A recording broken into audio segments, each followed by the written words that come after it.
Here, EJ. What are alkaline earth metals? Well, from what I know, alkaline earth metals are actually the second group or family in the periodic table. The elements in this group contain only 2 valence electrons, making it the second most reactive metal. Well, from what I know, are the elements beryllium, calcium, magnesium, barium, strontium? Is that it? No, there's also radium. Thank you. Dear Mr. Green, can you tell us about the elements of the group alkaline earth metals? So, mine will be magnesium. Magnesium isn't period free. Its physical description is moderately hard, silvery white in color, and is the lightest of all structural metals. Strong enough to build airplanes, buildings, bridges, automobiles. Its chemical description is it's a very active metal. When combined with oxygen at room temperatures, it creates magnesium oxide. Reacts slowly with cold and more rapidly with hot. You can find magnesium in the Earth's crust, but it is estimated to be about 2.1%.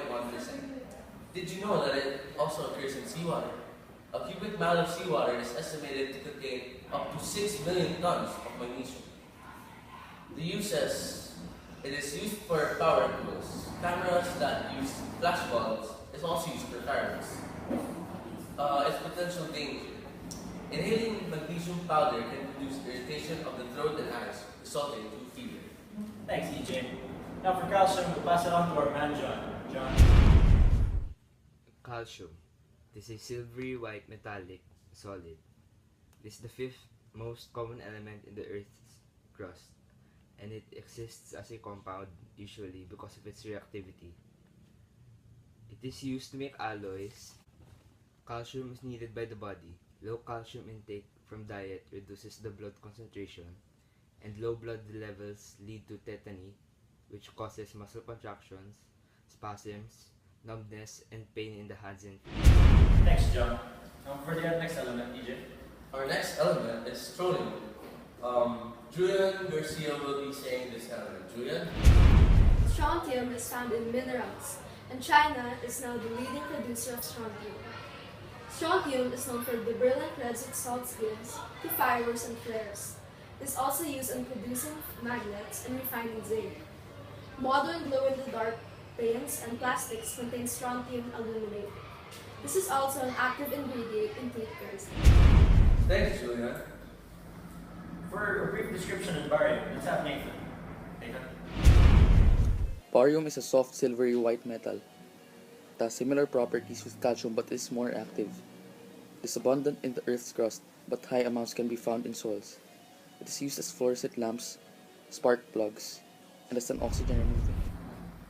Thanks, Nathan. Now for the last one on the alkaline earth metals, we have radium from Tenka. Tenka. Radium. It is silvery, lustrous, soft, and intensely radioactive. It is also luminescent and it can corrode in water.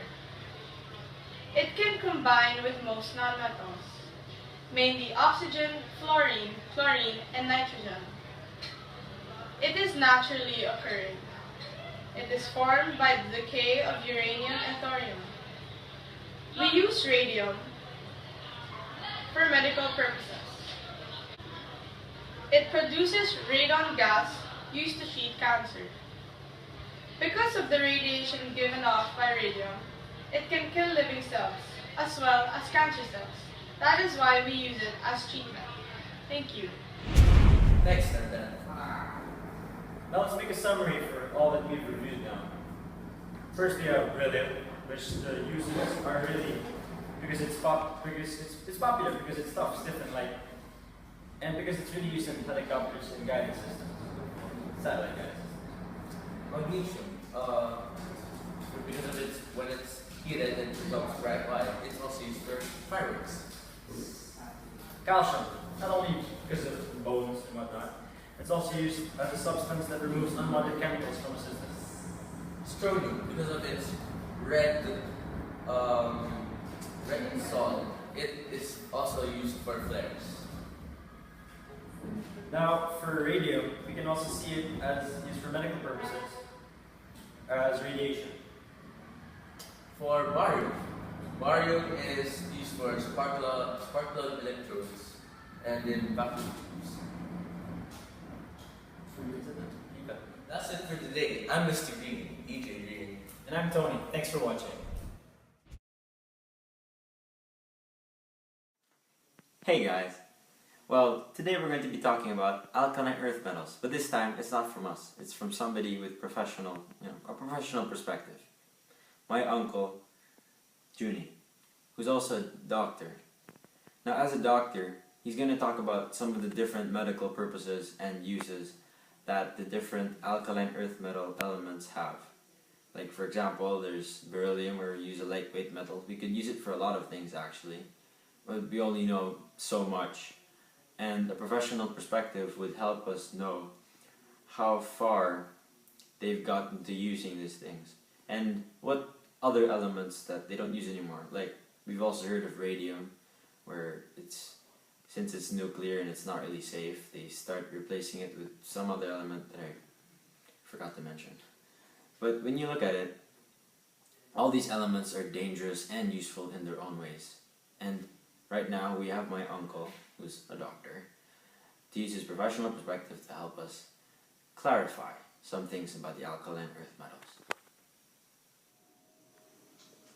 Hi Tony, let me talk to you about calcium. You know, clinical manifestations vary with the degree of hypocalcemia, which means a decreased calcium level of the blood and the rate of onset. Acute moderate hypocalcemia may cause increased excitability of nerves and muscles, leading to circumoral or distal paresthesias and tetany.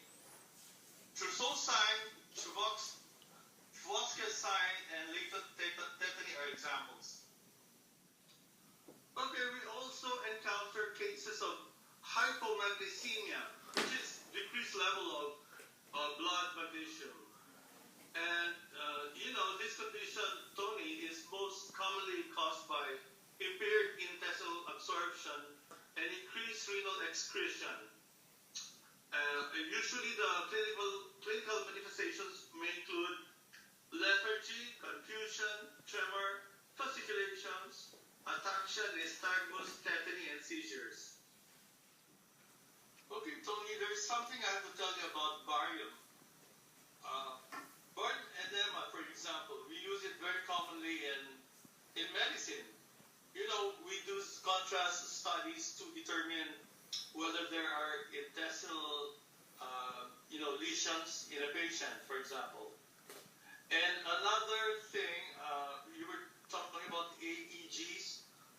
I think radium is no longer in current use now, but I think they're useful in nuclear medicine.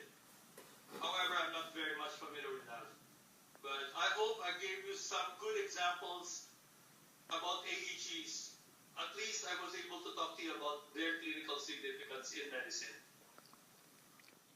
Magnesium and calcium, and telling us how it's used in the medical profession and being used by doctors everywhere and people who supply the hospitals with things that they use to treat people better. And with that also concludes our video of alkaline earth metals. Thank you, and tune in next time for something else about elements.